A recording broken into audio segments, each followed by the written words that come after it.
Welcome to This Explainer. We're diving right into one of the most fascinating and honestly high-stakes digital tightrope walks going on right now.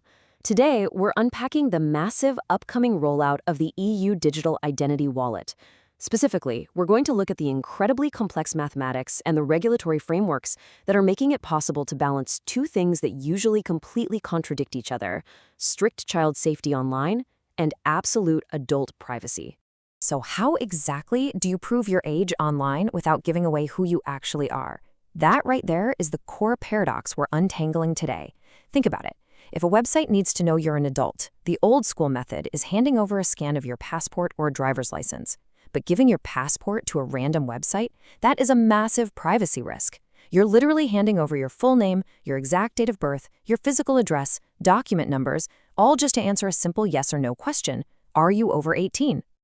To put the sheer scale of this into perspective, 23 million. That's the number of regular online gambling players in the European Union alone who require age verification. And keep in mind, that's just one industry. When you start adding in adult content, gaming platforms, buying restricted goods like alcohol, or even just accessing youth discounts for public transit, we are talking about hundreds of millions of age verification checks. The volume of sensitive personal data just flying around the internet is honestly staggering. Let's start with the mandate driving all of this, the Digital Services Act. The European Union has essentially drawn a massive line in the sand with the Digital Services Act, or the DSA. Article 28 makes it very clear. Online platforms that minors can access have to put in place appropriate measures to guarantee a high level of privacy and safety. Simply put, strict protection for kids is no longer optional. It's the law. And the stakes here are incredibly high. Failing to verify age and protect minors under the DSA isn't just a slap on the wrist anymore. We are talking about regulatory fines of up to 6% of a company's global annual sales. For a major platform, that is an absolute financial catastrophe. So businesses are absolutely desperate for a reliable, compliant way to verify age. But here's the catch.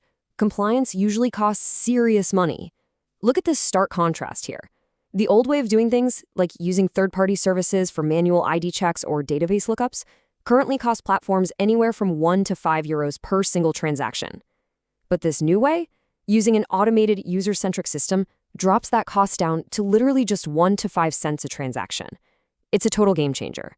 It dramatically cuts compliance costs and actually makes a safer internet economically viable for everyone. So what is this new way? Let's look at the user-centric solution, the EU Digital Identity Wallet. Knowing this was turning into a massive regulatory and financial headache, the European Commission introduced this wallet as a true privacy-by-design solution. It's built to act just like your physical wallet, giving you a safe, private way to identify yourself that you control entirely from your smartphone. Let's walk through how this actually works. Say a user, let's call her Sarah, visits an adult website. The site needs to know she's 18.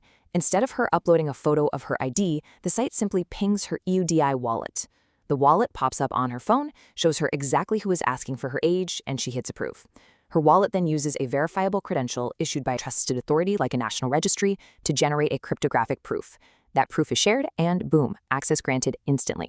Sarah proves she's over 18 securely without ever giving the site her exact birthday or her name. And listen, this isn't some far-off science fiction. It is happening right now. The European Commission has already published the very first version of an open-source age verification blueprint. We've got member states, including Cyprus, Denmark, Greece, Spain, France, and Italy, actively piloting and testing this exact framework. They're plugging in national identity sources and stress testing the wallet in real-world conditions. And things are moving fast. Throughout late 2025, we're seeing national onboarding and initial production-level tests. By the first half of 2026, that expands to more member states for some heavy-duty interoperability and security testing.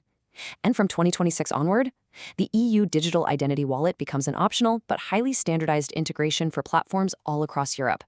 Businesses literally need to be preparing for this shift right now. But it's not all perfectly smooth sailing. Let's talk about the hidden risks, specifically the threat of linkability. See, digitizing identities solves a ton of problems, but if we don't architect it perfectly, it creates severe privacy risks.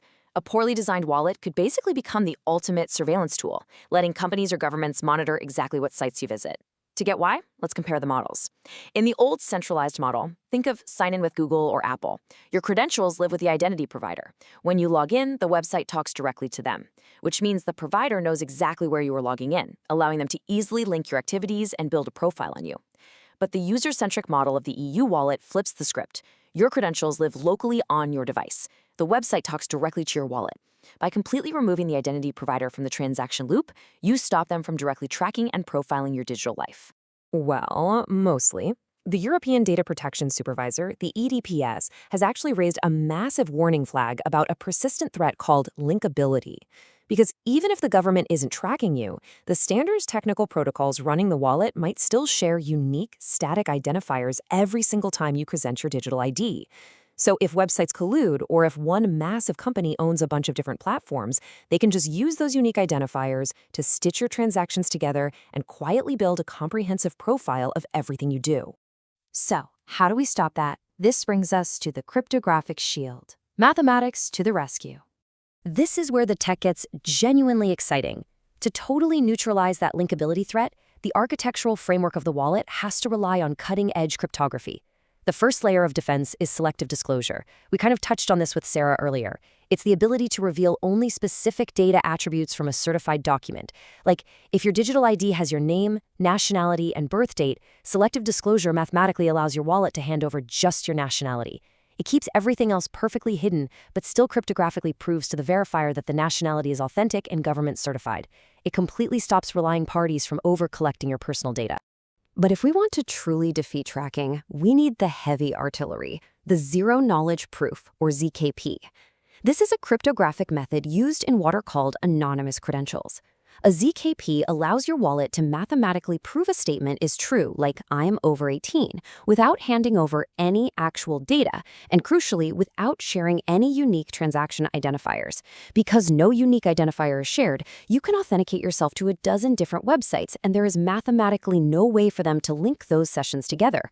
You get to authenticate without ever being identified or tracked. It's brilliant. And this is absolutely vital.